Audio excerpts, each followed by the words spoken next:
Alors, nous allons tenter d'illustrer la leçon divisé par 10 100 000 des nombres décimaux. On va commencer par diviser par 10 un nombre décimal.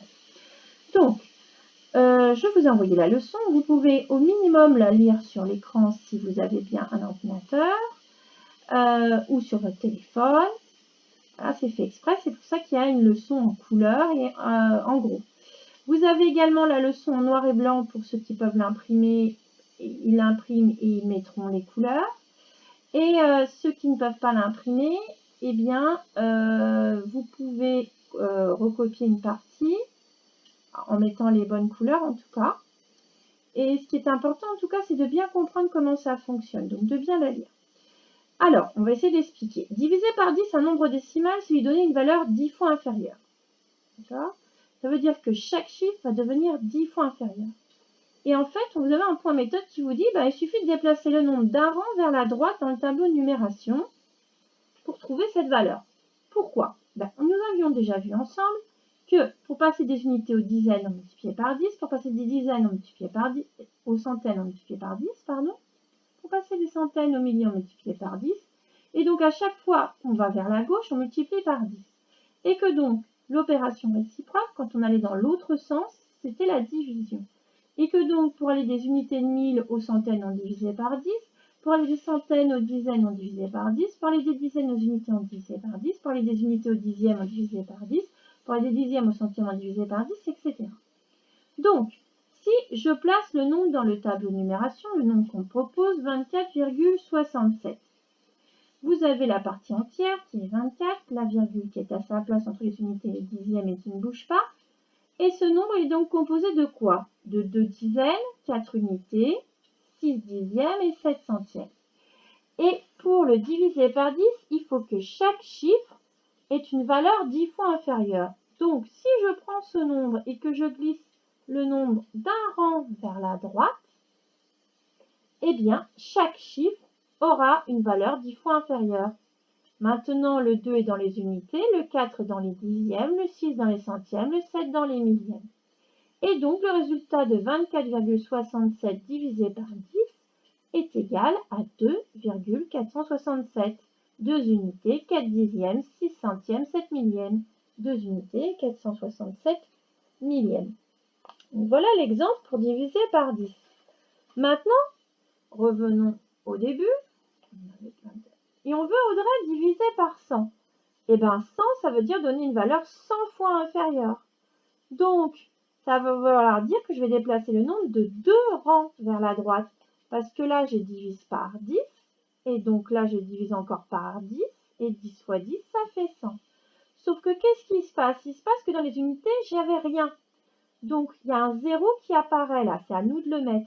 Pourquoi? Parce que je vous avais bien expliqué que dans les unités, il doit obligatoirement y avoir un chiffre. Quand il n'y en a pas, c'est un tableau de numération, on met un 0.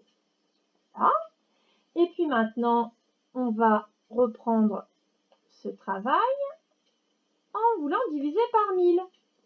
Pour diviser par 1000, il faut que chaque chiffre prenne une valeur 1000 fois inférieure.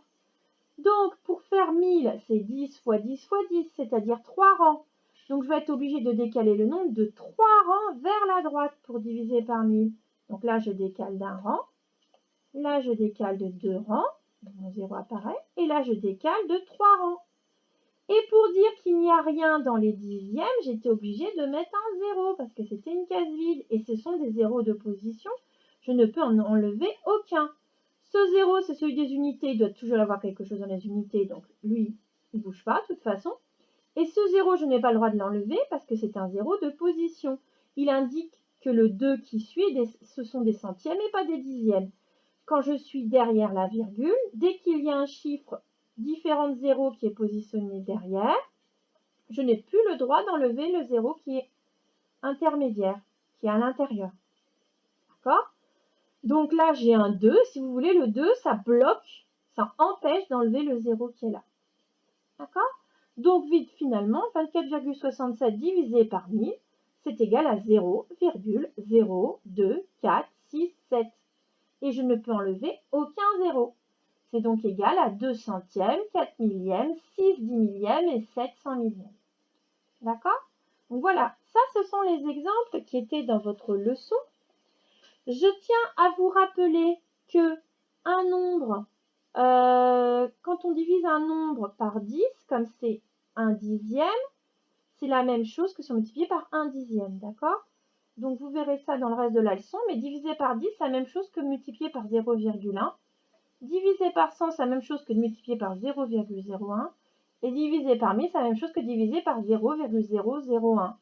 Parce que 0,001, c'est 1 millième, c'est 1 divisé par 1000. D'accord? Donc, vous reverrez ça tranquillement dans la leçon. Pour l'instant, ce qui m'intéresse, c'est que vous sachiez diviser par 10, 100, 1000. Alors, on va faire un autre exemple ensemble. D'accord? Qui est également dans votre leçon. C'est 690. Donc, 690, je mets dans le tableau. Si je divise par 10, ça veut dire que je décale d'un rang vers la droite. Et qu'est-ce qui va se passer? Je vais avoir 69,0. Sauf que ce 0 là, qui est dans la partie décimale, il n'y a aucun chiffre derrière. Donc ce 0 est inutile. Il n'y a aucun chiffre différent de 0 derrière. Il est inutile, je l'enlève. Et donc la réponse est 69. Maintenant, on va reprendre 690. Et cette fois-ci, on va le diviser par 100. Donc cette fois-ci, je vais décaler de 2 rangs vers la droite. Un rang, 2 rangs. Et j'obtiens 6,90. Mais c'est pareil, le 0 qui est là, il ne sert à rien dans les centièmes parce qu'il n'y a aucun chiffre derrière. Donc la réponse est 6,9. 6 unités, 9 dixièmes. Hop. On fait la même chose en divisant par 1000. Pour diviser par 1000, on va décaler de 3 rangs vers la droite. Un rang, 2 rangs, 3 rangs. Ah, là, j'avais plus rien dans les unités, donc j'étais obligée de mettre un 0. Ce 0-là, le 0 qui est vert, je suis obligée de le garder. Par contre, le 0 des millièmes ne sert à rien parce qu'il n'y a rien derrière. Donc la réponse, c'est 0,69.